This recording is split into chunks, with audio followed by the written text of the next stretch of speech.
Boa noite a todos e a todas. Sejam todos muito bem-vindos para mais esta palestra live do NEAM. O meu nome é Camila Cavalcante e eu vou conduzir os trabalhos desta noite. Então, gostaria de agradecer a todos que estão chegando agora, a todos que vão nos assistir posteriormente. Sejam todos muito bem-vindos. A nossa equipe de bastidores, hoje composta por nossas amigas Patrícia Bispo e Hélida Martins, que estão aí por trás das câmeras, garantindo, né, que essa transmissão seja realizada com sucesso. Então, para quem está chegando agora, oi, Vilma, boa noite, paz e luz para todos, seja bem-vinda. Então, para todos que estão chegando, ainda dá tempo de pegar sua água, seu copinho de água, sua garrafinha, para deixar aí ao seu lado, para que essa água, né, seja fluidificada durante a nossa palestra. O NEAM necessita de trabalhadores, seja na modalidade presencial, seja na modalidade online. Então, quem tiver disponibilidade e quem desejar ser um trabalhador da casa, é só entrar em contato conosco através do Instagram neam.olinda. Neste mês, também agora de setembro, o NEAM vai iniciar mais um curso para dirigentes e palestrantes. Então, também, quem desejar se tornar um dirigente ou um palestrante, vai receber todo o suporte dessa capacitação, que será realizada sempre nas segundas-feiras, até o mês de dezembro. Maiores informações também é só entrar em contato pelo Instagram ou na secretaria do NEAM. Então, para que você seja o nosso trabalhador, seja acolhido aqui pelo NEAM e seja esse voluntário do trabalho do bem e edificante. Outro recado sobre a evangelização das vovós. O NEAM retomou essa evangelização presencial, que acontece sempre às quintas-feiras, no horário da tarde, e existem uma fila de espera de idosas que também desejam ser atendidas pelo NEAM. Mas, para que isso aconteça, é necessário doações de alimentos para a composição das cestas básicas. Todo mês, o NEAM distribui cestas básicas para esse grupo de idosas.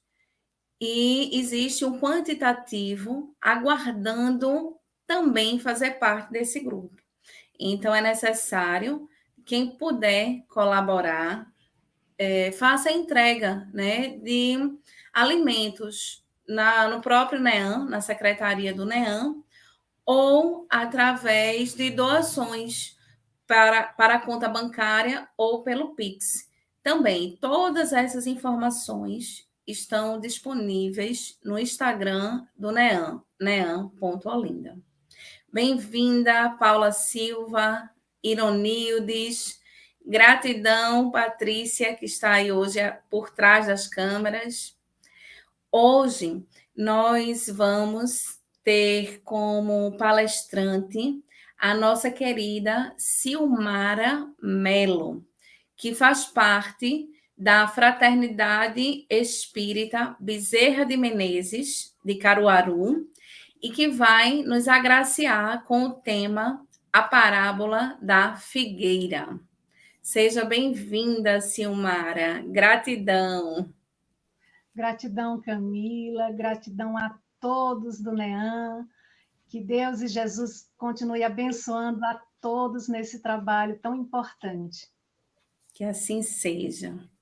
Então, vamos, né, permanecer nessa sintonia de paz, de tranquilidade, elevar o nosso pensamento a Jesus e fazer a nossa prece inicial. Senhor Jesus, Mestre amado e querido, agradecemos a oportunidade de mais uma vez estarmos aqui reunidos em Teu nome, para que a nossa irmã Silmara possa transmitir os Teus ensinamentos. Que esta palestra seja abençoada, iluminada, que a espiritualidade amiga, o nosso mentor espiritual, Aristides Monteiro, auxilie a nossa irmã Silmara nesta noite e que possamos sair daqui fortalecidos, revigorados e, sobretudo, praticando os teus ensinamentos, Senhor. Que esta noite seja muito abençoada, que assim seja. Silmara, querida, é com você. Boa palestra. Gratidão. Nós agradecemos sempre a Deus e a Jesus as bênçãos de estudar a doutrina espírita e de poder contribuir em sua divulgação, falando dos ensinos do Evangelho de Jesus, que nos consola, que nos fortalece, que nos oferece todos os meios de melhorarmos. E assim rogamos a Deus, a Jesus, que nos inspire e envolva a todos que forem assistir também em suas bênçãos de luz. Meus queridos irmãos, o tema de hoje está em O Evangelho segundo o Espiritismo.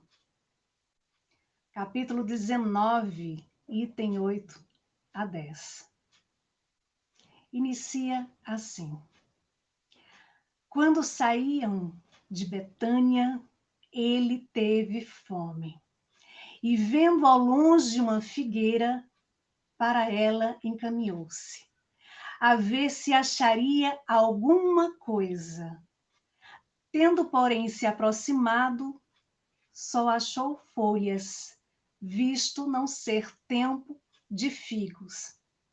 Então Jesus disse à figueira: que ninguém coma de ti fruto algum, o que os seus discípulos ouviram.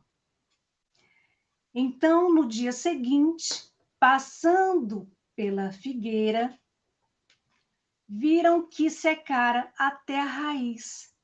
E aí Pedro, lembrando do que Jesus havia dito, falou: Mestre, olha como secou a figueira que tu amaldiçoaste. Jesus, tomando a palavra, disse: tendes fé em Deus. Digo-vos em verdade, que aquele que disser a esta montanha, tira-te daí e lança-te ao mar, mas sem hesitar em seu coração, firme, confiante, firmemente de que tudo que houver dito acontecerá, verá que com efeito acontece. Marcos, capítulo 11, versículo 12 a 14, 20 a 23.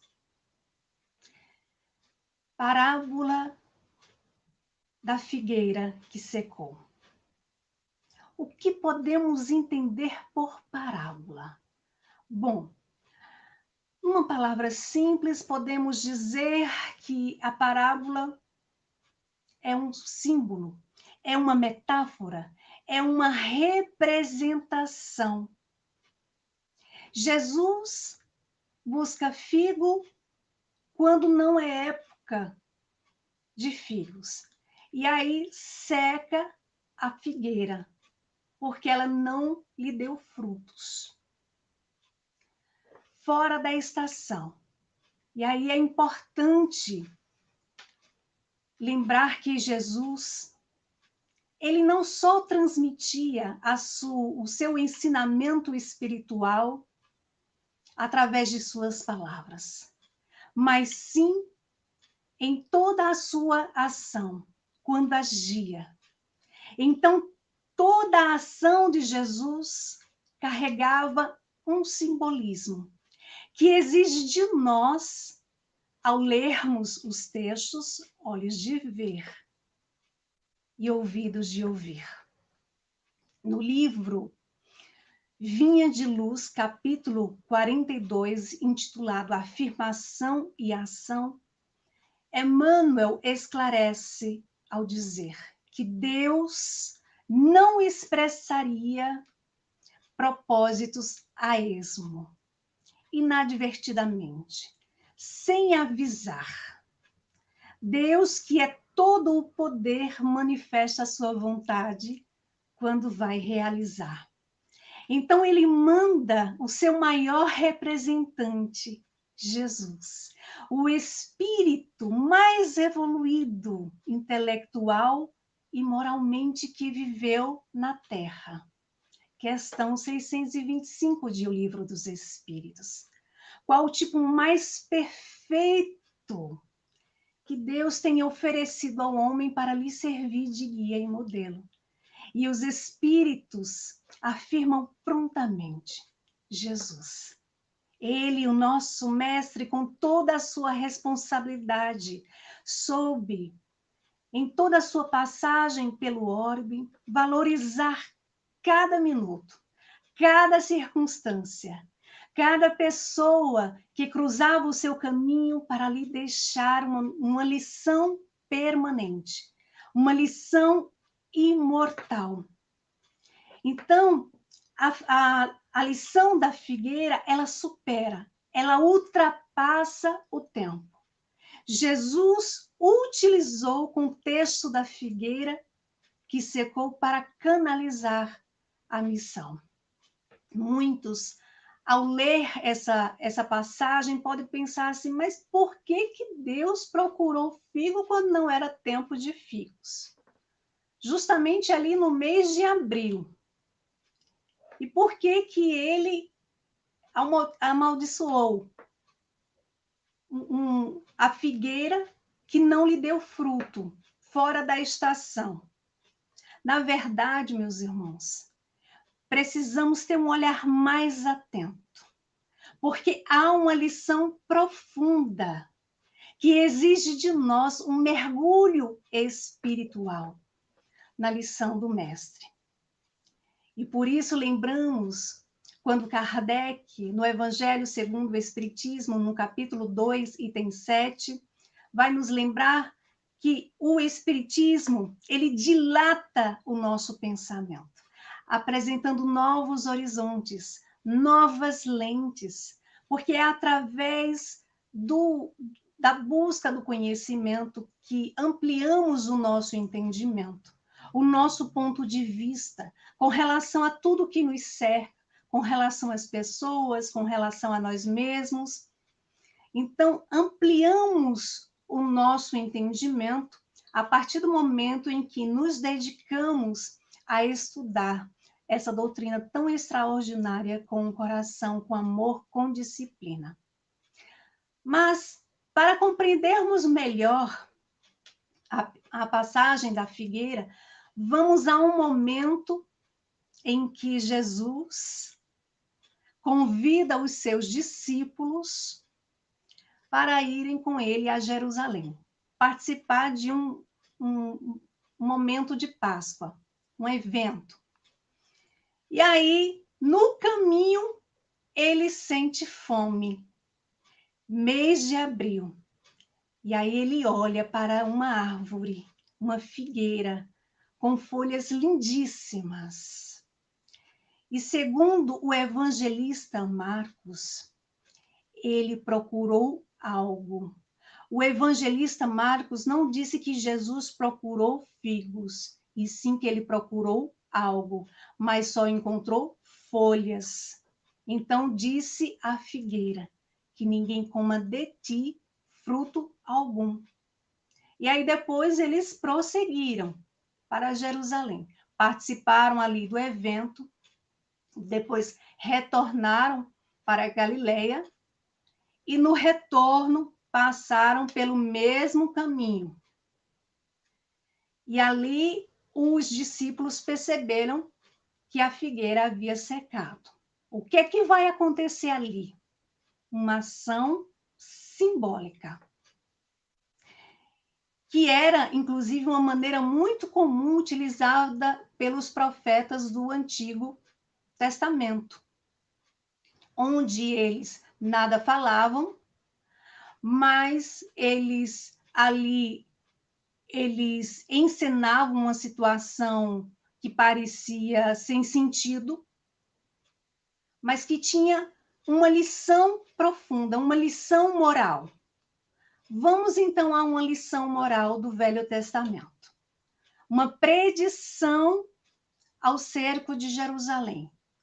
Deus chega para Ezequiel e diz assim: meu filho, você vai comprar um tijolo, ali, e vai desenhar no tijolo, na cerâmica, Jerusalém, a cidade de Jerusalém. Depois você põe um cerco. E aí você levanta um aterro. Depois você pega umas pedrinhas e vai moldar ali como se fosse uns guerreiros. E aí você senta na praça, no meio da praça de Jerusalém.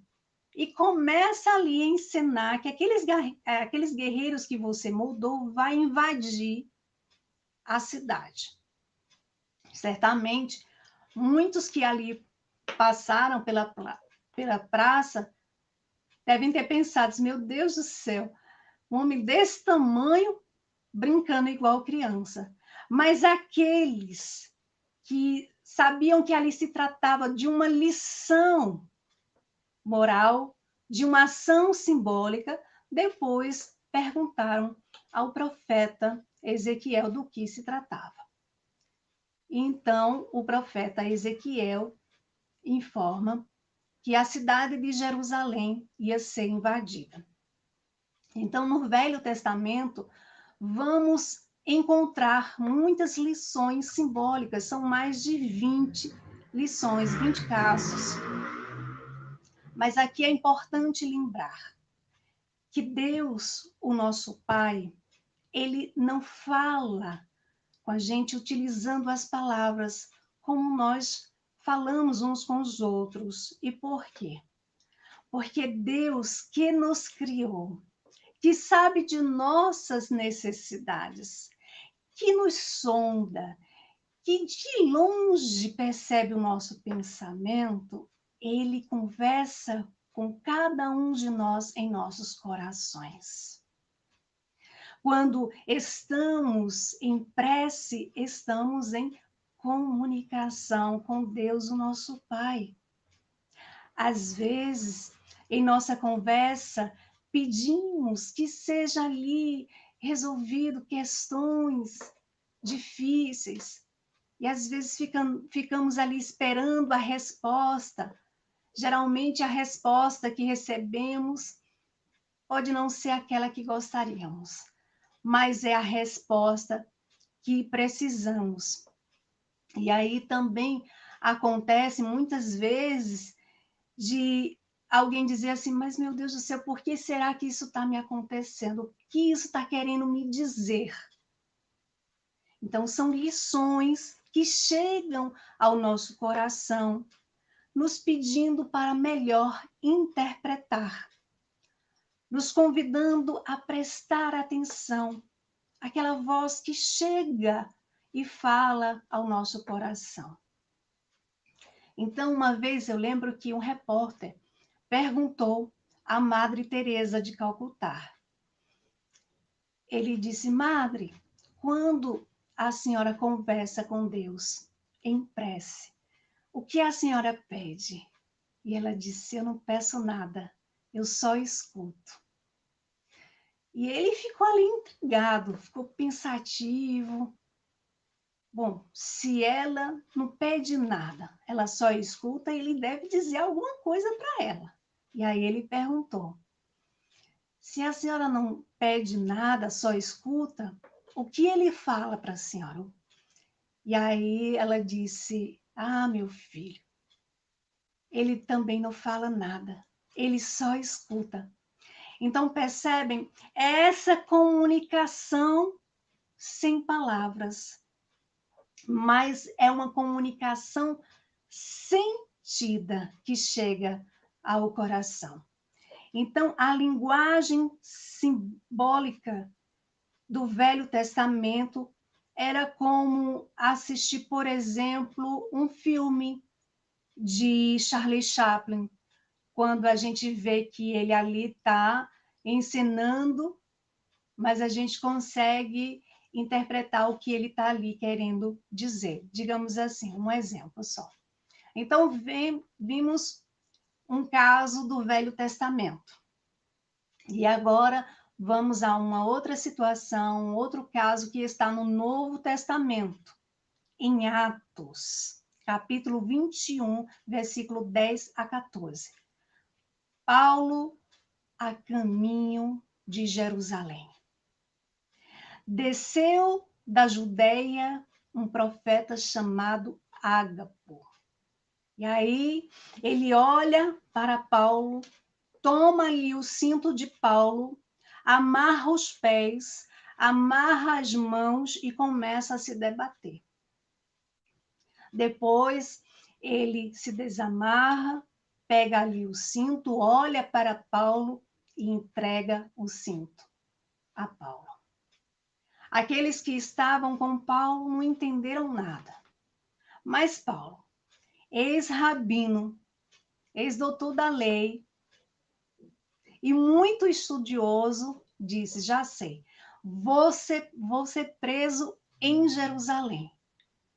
E ali seus amigos disseram: não, Paulo, não faça isso, não vá. Mas Paulo, demonstrando a sua fé e confiança em Deus, disse: estou pronto, não só a ser preso, como também a morrer em Jerusalém, pelo nome do nosso Senhor Jesus. E antes que deixasse persuadir, ele disse: aquietamo-nos, seja feita a vontade do Senhor. E, de fato, Paulo foi preso. Agora, vamos entender por que Jesus usou da linguagem simbólica e que tinha ali uma ligação com a profecia de Miqueias 7:1. Detalhe, essa passagem de Miqueias foi há centenas de anos antes de Jesus. E ele disse assim: ai de mim, porque estou feito como quando são colhidas as frutas do verão, como rabiscos da vindima. Não há cacho de uvas para comer, nem figos temporãos, ou seja, fora da época, que a minha alma desejou. Então, é como se Jesus, diante ali da figueira, dissesse assim: agora eu vou cumprir a profecia de Miqueias. Vou procurar figos temporão, fora da época. Então, quando saíam de Betânia, ele teve fome. A fome de Jesus era de figo? Claro que não. A fome de Jesus era do resultado espiritual. A árvore não apresentava frutos, só folhas. E em o Evangelho de Mateus, nós vamos encontrar a lição que diz: conhece-se a árvore pelos frutos. Ou seja, pelas nossas ações seremos conhecidos. Podemos dizer que, na linguagem simbólica, todos nós somos árvores. Allan Kardec, quando concluiu o Livro dos Espíritos, fez um pedido aos espíritos superiores coordenados pelo Espírito de verdade. Ele pediu uma mensagem para abrir ali aquela obra extraordinária do Livro dos Espíritos. Detalhe, era mês de abril, não era tempo de figos, não era tempo de uvas. E aí os espíritos respondem a Kardec que ele desenhasse um galho de uma parreira, de uma videira, e um cacho de uva, porque esse era o símbolo, esse era o emblema do trabalho do Criador. O Espírito é a videira. Deus é o agricultor e ele espera colher uvas e figos de cada um de nós. Então, a árvore, como já dissemos, é uma linguagem simbólica do ser humano, mas são pelos frutos que todos nós seremos conhecidos. No livro Fonte Viva, capítulo 7, intitulado Pelos Frutos, Emmanuel esclarece ao dizer que árvore alguma será conhecida ou amada pelas suas aparências, mas sim pelos frutos, mas sim pela utilidade, pela produção. Assim também nosso espírito em plena jornada. E ao final, ele lembra a passagem de Jesus, quando Jesus diz assim: pelos frutos os conhecereis. Pelas nossas ações seremos conhecidos. Em o Evangelho segundo o Espiritismo, no capítulo 19, item 9, Kardec esclarece que a figueira que secou é símbolo dos que aparentam uma propensão para o bem, mas que em realidade nada de bom produzem. Simboliza também aqueles que têm os meios de serem úteis, mas não são. O que as mais das vezes falta é a verdadeira fé, a fé produtiva, aquela que abala as fibras do coração, que transporta as montanhas. São árvores cobertas de folhas, porém sem frutos. E Jesus, ele associou a figueira ao povo daquela época, ao povo de Jerusalém, que aparentava uma fé produtiva, mas sem frutos, sem obras, sem verdade, apenas de aparências. Então, reflitamos, meus irmãos, que mesmo reconhecendo ali as nossas dificuldades, as nossas limitações, não cabe mais ficarmos agindo de aparência, ficarmos ali, né, vivendo, empurrando, mais ou menos, estou vivendo mais ou menos, não cabe mais. E aí lembramos do apóstolo Paulo, nas cartas segundo aos Gálatas 5:25, quando ele diz assim, quando ele disse: se vivemos em espírito, andemos também em espírito. Significa dizer que se já recebemos os recursos para entendermos na criação de que somos espíritos, se já fomos visitados para a realidade espiritual, se já fomos avisados de que nós não somos o corpo, então andemos com o Espírito. Paulo fala do conhecimento que nós já recebemos, do entendimento renovado, que nos convida a refletir sobre um novo modo de nos conduzir, de caminhar, de enxergar as coisas que nos cercam, as diversas situações que nos são apresentadas. E o dia de hoje nos convida a ir muito mais além das interpretações. Jesus nos convida a sentir em nossos corações, para nos colocar no exercício da vivência, produzindo assim bons frutos. E aí vamos perguntar aos nossos corações com sinceridade: o que temos feito? O que temos produzido? O que temos construído com aquilo que já recebemos da doutrina espírita? Quais são as nossas obras? Sim, porque não cabe mais ficarmos ali justificando. Então, no livro Parábolas e Ensinos de Jesus, Caibá Schutel nos esclarece ao dizer que Jesus, durante a sua missão terrestre, ele sempre estava acompanhado de uma grande falange de espíritos que executavam as suas ordens.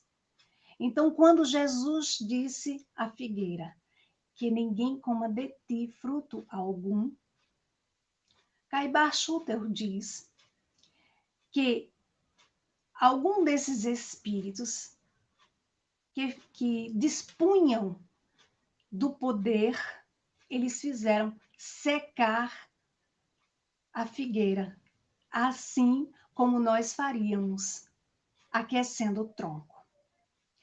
Então vejamos, Jesus, com todo o seu amor, com sua infinita paciência, manda para cada um de nós mensageiros para nos ajudar, para nos esclarecer, para nos fortalecer. E aí o que a gente faz? A gente fica criando dificuldades para iniciarmos as boas obras. Vamos ali empurrando com a barriga, deixando para amanhã, para depois. Depois vai passando. E aí desencarna, não deu tempo. Ah, mas olha esse negócio de trabalhar para ter que produzir bons frutos, para reformar, para trabalhar a indulgência, a paciência, está muito complicado. Não dou conta. Está muito difícil. E aí fica se alimentando desse sentimento, desses pensamentos que está muito difícil, que está muito complicado. E, de fato, fica muito complicado se a gente continua agindo dessa forma, pensando dessa forma. Por isso, inclusive, fica difícil conquistar a felicidade. Porque a felicidade, ela não depende daquilo que está fora de nós. Não é no outro, não são nas coisas que conquistamos a felicidade. Porque a felicidade é uma conquista do espírito. Então, queremos a felicidade, mas queremos conquistar a felicidade sem esforços, né? Sem ali preparar a terra do nosso coração, sem adubar ali com as boas sementes, né? Então ficamos nessa de irmos empurrando, de irmos deixando que a vida leve do jeito que dá. E é engraçado, porque muitas vezes vemos tantos empenhos para conquistar títulos, diplomas, coisas. Até alguém, quando nos apaixonamos e não vemos o mesmo empenho quando se trata das questões espirituais.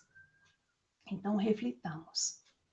Qual a lição da figueira para cada um de nós? No Evangelho, segundo o Espiritismo, nós aprendemos que a figueira é o símbolo das pessoas que apenas têm aparências no bem, mas na verdade nada de bom produzem. São aquelas pessoas que querem passar uma imagem que não corresponde com o que realmente são. são os oradores, os palestrantes, diz Kardec. Ele coloca o exemplo dos oradores, dos palestrantes que falam muito bem, que têm aí milhões de seguidores, que têm fama, mas tudo que falam não passam de palavras vazias.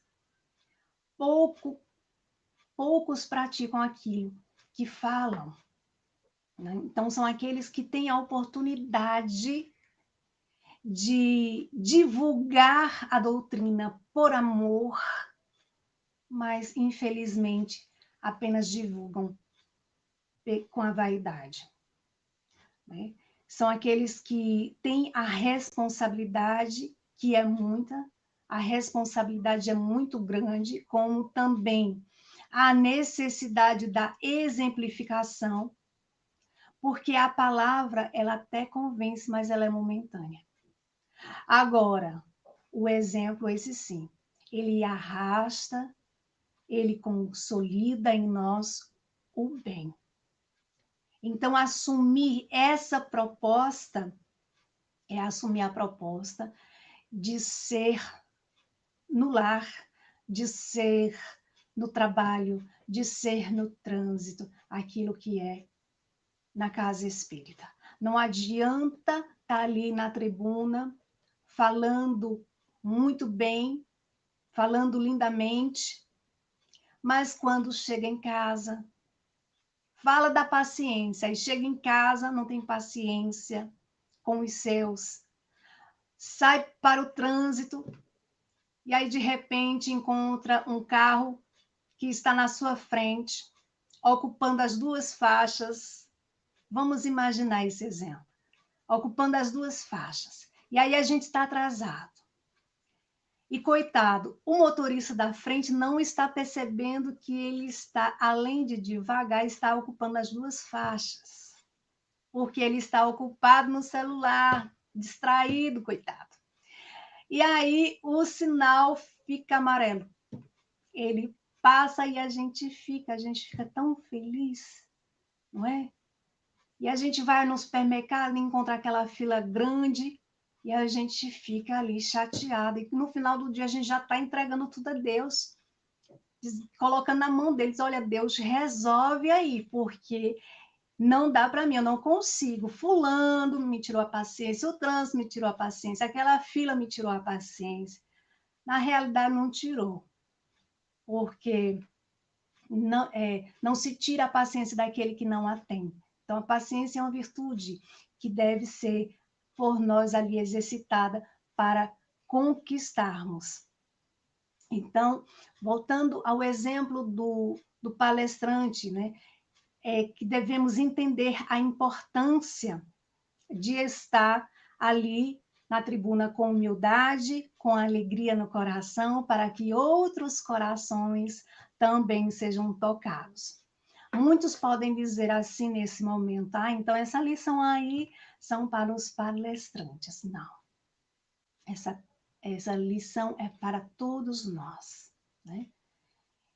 E aí a pessoa diz assim, não, mas eu sou uma pessoa boa, né? Eu tenho consciência que eu sou uma pessoa boa, que eu faço o bem, o bom, né? Que tem essa consciência. Vamos à questão 642. Quando é perguntado, para agradar a Deus e assegurar a sua posição futura, bastará que o homem não pratique o mal? E os espíritos respondem, não, cumpre-lhe fazer o bem no limite de suas forças, porquanto responderá por todo o mal que haja resultado de não haver praticado o bem. Então, considerando que vivemos que viemos de situações piores, não fazer o mal já está bom, mas não é suficiente. Então, qual é a proposta? Fazer o bem. Fazer o bem sempre, produzir bons frutos. Quando nos esforçamos para fazer o bem ao outro, é a nós que estamos fazendo. Mas voltando ao Evangelho, Kardec ainda nos esclarece ao dizer que a figueira seca, ela representa aquele que, tendo os meios de serem úteis, não são. São aqueles que pecam por omissão. E aí temos o exemplo dos médios. Kardec coloca ali o exemplo dos médios, que não querem se comprometer com o exercício da mediunidade, como forma de exercer a caridade aos que sofrem moral e espiritualmente. Kardec dá um puxão ali de orelha a todos nós trabalhadores. O que temos feito da oportunidade que recebemos com a mediunidade, dessa faculdade que todos nós temos. Eu não tenho isso não, sai dessa. Eu não vejo, eu não escuto, eu não sinto. Não, será que nunca senti um arrepiozinho? Será que nunca prestou atenção naquela ideia que chega e que a gente acha que é nossa? Pois bem, todo aquele que sente, num grau qualquer, a influência dos espíritos é, por esse fato, médium. Pode, pois, dizer-se que todos são médios, são mais ou menos médiums. Está em O Livro dos Médios, terceira parte, capítulo 14, item 159, intitulado Dos Médios. Então, todos temos oportunidades de investir no estudo disciplinado para ampliar o entendimento.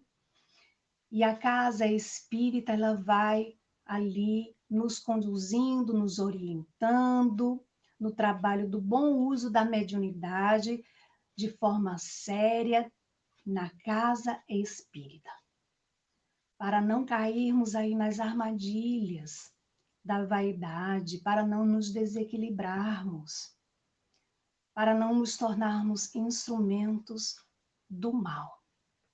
Então, inclusive, é importante lembrar que no próprio Evangelho, no capítulo 26, item 10, Kardec, ele nos lembra que a mediunidade é coisa santa e que deve ser praticada santamente, religiosamente. Então, nos esclarecimentos da figueira, Kardec, ele diz que os médios são como intérpretes dos espíritos. São árvores destinadas a fornecer o alimento espiritual aos irmãos, né? Aqueles que se recusam a utilizar em benefício dos outros, se nenhum proveito tiram para se melhorar, são quais a figueira estéril. E aí o que acontece? Deus retira esse dom que tornou inútil neles. A semente que não sabem que frutifique e consentirá que se tornem presas de espíritos maus. Então quer dizer que Deus castiga? Não, muito pelo contrário. Ele nos oferece o livre-arbítrio, mas nós é que nos equivocamos em nossas escolhas.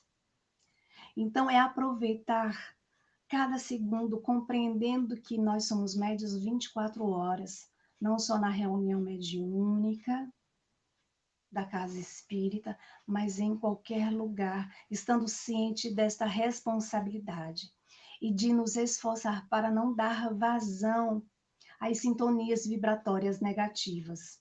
Se esforçar, principalmente, pela própria transformação moral, assim como alerta Kardec ao dizer: conhece o verdadeiro espírita pela sua transformação moral e pelo esforço que emprega em domar as suas más inclinações.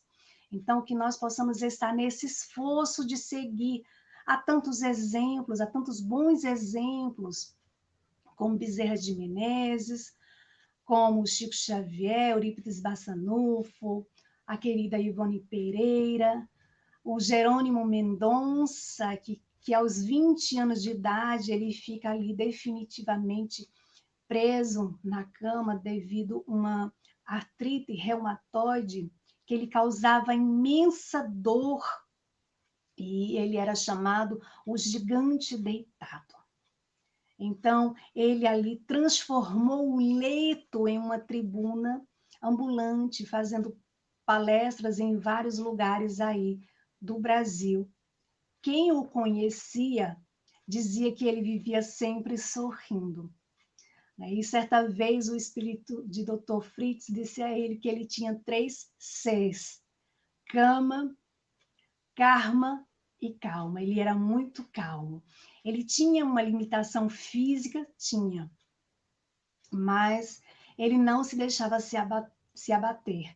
Ele se tornou um grande trabalhador espírita. Ele não ficava justificando, como muitas vezes nós encontramos dentro mesmo do movimento espírita, pessoas se justificando.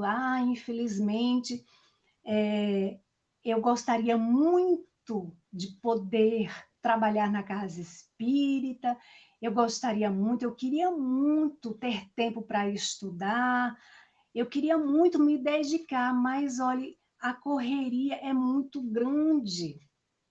Eu acho que eu vou deixar para quando eu me aposentar, e aí se aposenta.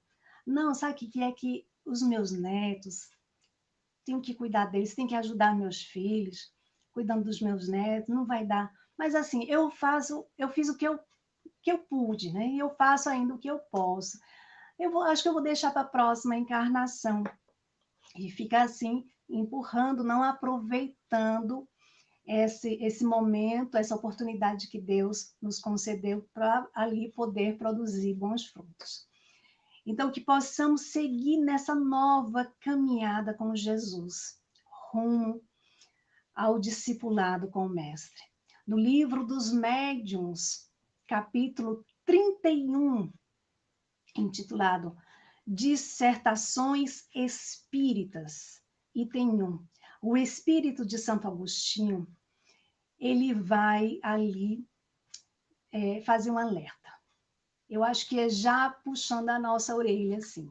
Ele diz assim, olha, lembrai-vos bem de que o Cristo renega com o seu discípulo todo aquele que só nos lábios tem a caridade. Não basta crer, é preciso, sobretudo, dar exemplo de bondade, de tolerância, de desinteresse, sem o que estéril será a vossa fé. Também no mesmo capítulo, no item 8, o espírito de Schneider vai nos dizer que devemos ter firmeza nos trabalhos espíritas, que devemos estudar com o coração, né? E ele nos lembra que, assim como Paulo, nós também seremos perseguidos, mas não na carne, e sim em espírito.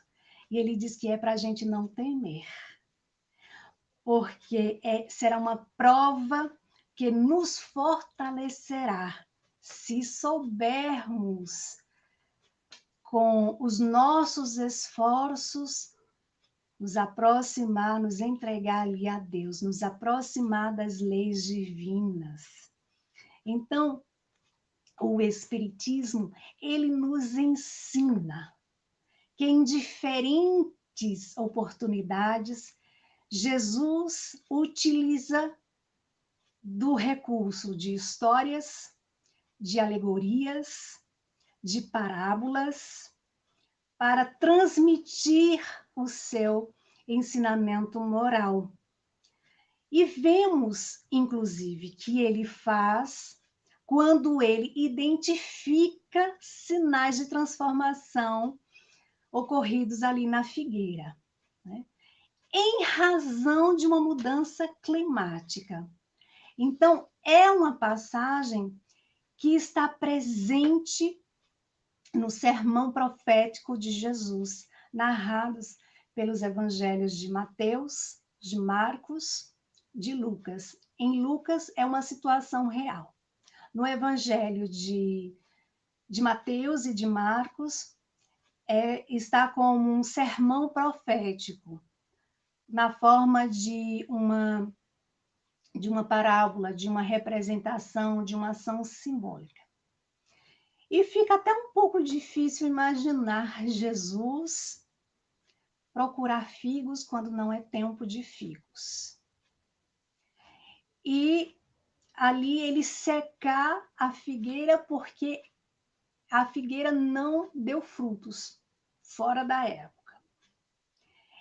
Mas, meus irmãos, vejam só, a figueira representa aquilo que se prepara para o que vai acontecer.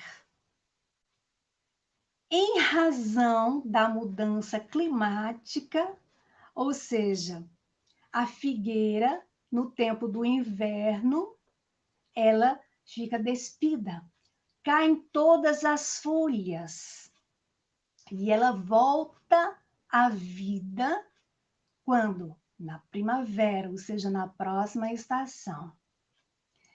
Então, significa dizer que na figueira está esse processo de renovação daquele que experimenta um inverno difícil, um inverno doloroso, aquela situação difícil, aquela situação que por vezes nos sintamos assim sufocados, destruídos, e aí de repente alguém olha para a gente e diz assim: nossa, como você tá mal, nossa, fulano parece que morreu e esqueceram de enterrar.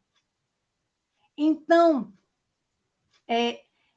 passando o inverno dessas dores terríveis, dos sofrimentos, nos é dada aí a reconstrução, o recomeçar. Porque a dor, ela não dura para sempre. E por quê? Porque nós temos um Deus que nos ama infinitamente, que nos criou, que sabe de nossas necessidades. E Ele nos dá a oportunidade de recomeçarmos, porque as suas leis são de recomeço, né? As suas leis nos convidam a reconstruir um novo caminho. Ali plantando as sementes no nosso coração depois de uma grande tempestade, para avançarmos, para sairmos daquela condição, para ali paulatinamente caminharmos sobre o solo fértil, né? Então, assim como a figueira tem ali o seu tempo, em razão da mudança climática, passou ali o inverno, ela volta à vida e volta ali a surgir os brotos, as folhas, para poder ali se preparar para os frutos. Nós também, depois de um inverno de grandes sofrimentos, de dores, né? De grandes dificuldades, nós também saímos dessa condição se soubermos aproveitar. Porque, infelizmente, há muitos que ainda persistem em ficarem se alimentando das dores do sofrimento. Mas Deus nunca esquece de nós. Ele sempre dá oportunidade a todos, mostrando que as suas leis são leis de oportunidades para todos nós. Então, essa é a imagem, essa é a mensagem da figueira que trazemos nessa noite para cada um de nós, para refletirmos o quanto nós podemos colaborar, né, no nosso dia a dia, sermos colaboradores do bem, produzindo bons frutos, arregaçar as mangas, sairmos da condição aí do comodismo, de dizer eu não consigo, eu não dou conta, está muito difícil. Lembremos, nós estamos num mundo de provas e expiações. Jesus disse, no mundo tereis aflições, mas tem de bom ânimo. Eu venci o mundo, como a nos dizer que podemos sim vencer o nosso mundo interior, vencer as nossas dificuldades, vencer as nossas dores, né? Com persistência, com coragem, com bom ânimo. E assim, meus irmãos, nós queremos agradecer a oportunidade que nos foi dada para trazermos essa mensagem para todos nós. Agradecemos a todos que fazem parte do NEAM, agradecemos a Camila, a Patrícia, a Hélida pela oportunidade e rogando a Deus que sempre os abençoe nesse trabalho extraordinário. Agradecemos a todos aqueles que puderam participar deste momento e estamos rogando sempre a Jesus que possa nos inspirar para que possamos continuar no trabalho. E é isso. Volto com você, Camila.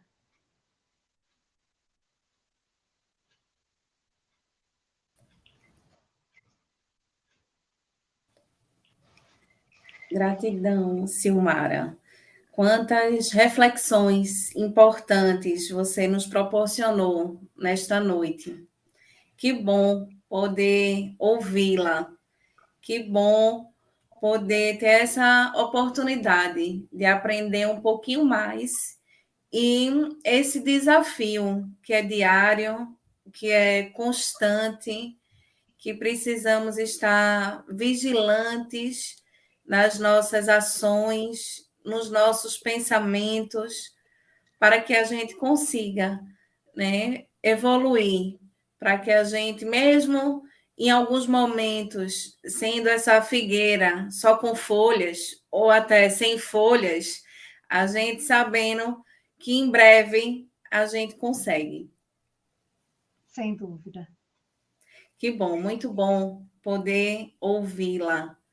E, né, para todos aqui que estão nos acompanhando, Ironildes, Lene, Dona Silvia, Vanessa, Rose Cabral, Sueli Carvalho, né, que são trabalhadoras também dessa seara do bem, né, que fica essa reflexão para que a gente consiga, né, gradativamente, pouquinho, a passos, né, aqueles passos lentos, mas sem parar, que a gente consiga, como você bem falou, né, progredir, né, que a gente consiga fazer essa transformação moral, essa reforma íntima, que a gente seja essa palavra de consolo, esse sorriso, esse abraço para quem ali, a princípio, está mais próximo de nós, né, dentro do nosso lar, do nosso ambiente de trabalho, do nosso ambiente acadêmico, mas que a gente consiga ir mais além. Basta, como você bem disse, a gente ter essa vontade genuína de querer progredir. Então, muita gratidão. Eu gostaria de convidá-la para fazer a prece final, pode ser? Pode ser.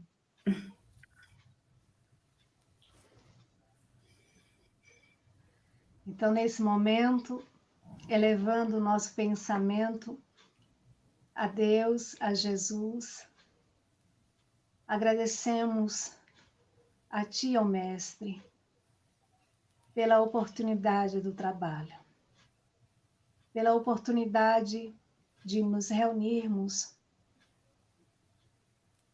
com o grupo NEAM nesta noite, rogando a Ti, Senhor, fortalecimento de nossas emoções, que não nos falte as ferramentas da coragem, do bom ânimo,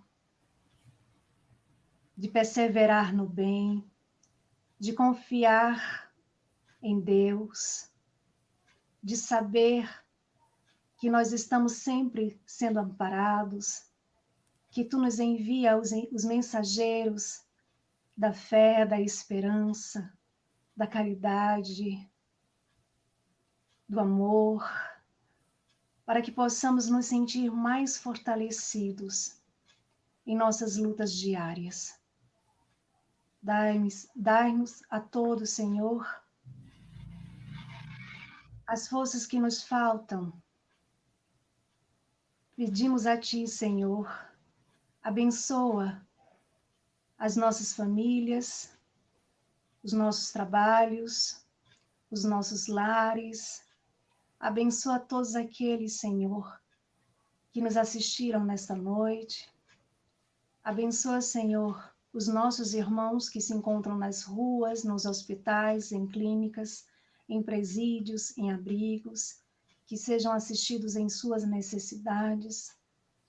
Ó Mestre, abençoa também a todos os nossos irmãos que cometeram um suicídio e que se encontram em situações difíceis, que eles se permitam sentir a presença dos mensageiros de luz e que possam se permitir receber ajuda, envolvidos pelo amor de nossa Mãe Maria de Nazaré. Rogamos a Ti, Senhor, que possamos ter uma noite de muita paz, de muita luz, e que amanhã possamos acordar com mais vontade de sermos melhor do que hoje. Teu amor abençoe a todos, que assim seja. Que assim seja. E assim, pedindo a permissão de toda a espiritualidade amiga que aqui se faz presente, e do nosso mentor espiritual, Aristides Monteiro, agradecendo mais uma vez a oportunidade desta noite, desta palestra de Silmária, agradecendo todos os que estão aqui nos acompanhando, encarnados e desencarnados. Damos por encerrada a palestra da noite de hoje. Que esta semana seja produtiva e abençoada para todos nós. Que assim seja. Que assim seja. Silmara querida, muito obrigada. Espero em breve que possamos nos reencontrar, quem sabe até de forma presencial. Leve um abraço fraterno de todos aqui do NEAM para a Fraternidade Espírita Bezerra de Menezes. Muita gratidão. Gratidão imensa, Camila, a você e a todos que fazem parte do NEAM. Também receba aí o abraço de nossos irmãos da Fraternidade Espírita Bezerra de Menezes. Que Jesus continue sempre abençoando vocês nesse trabalho tão importante. Muita paz. Muita paz.